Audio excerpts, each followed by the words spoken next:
বাবা মায়ের ব্যক্তিত্বে গড়ে ওঠে সন্তানের ভাগ্য।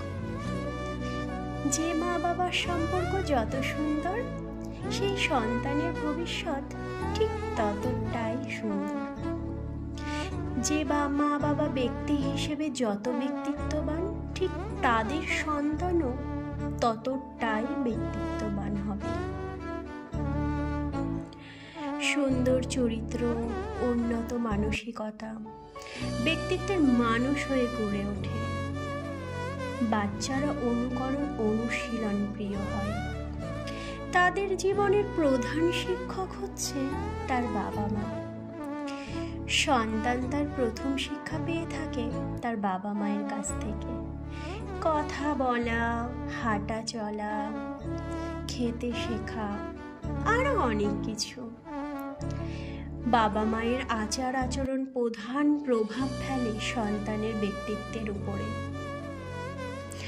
বাবা মা একে অপরের প্রতি কতটা শ্রদ্ধাশীল, কতটা যত্নশীল, তারা ঠিক কতটা নীতিবান, তা একজন সন্তানের ভালো মানুষ হয়ে ওঠা সাহায্য করে।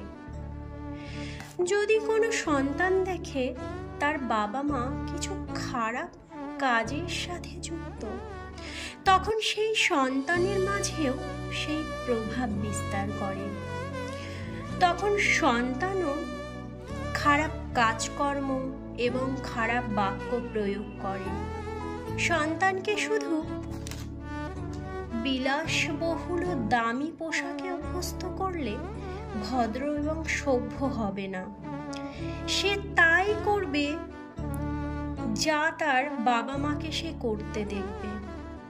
আপনি নিজে নেশা করে এটা ভাবতে পারেন না আপনার বাচ্চা নেশা থেকে বিরত থাকবে, কেননা বাবা মায়ের চারিত্রিক বৈশিষ্ট্য সন্তানের মাঝে প্রকাশ পাবে।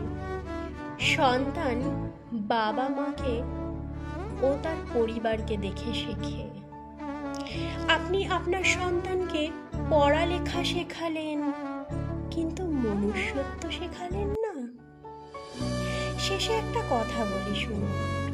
জানেন তো, আপনি যখন অসুস্থ হবেন তখন আপনার সন্তান ডাক্তার নয়, উকিল ডাকবে সম্পত্তি ভাগাভাগির জন্য। শেষ বয়সে আপনার ঠিকানা হবে বৃদ্ধাশ্রম। তাই সন্তানকে অফিসার নয়, অফিসার বানানোর আগে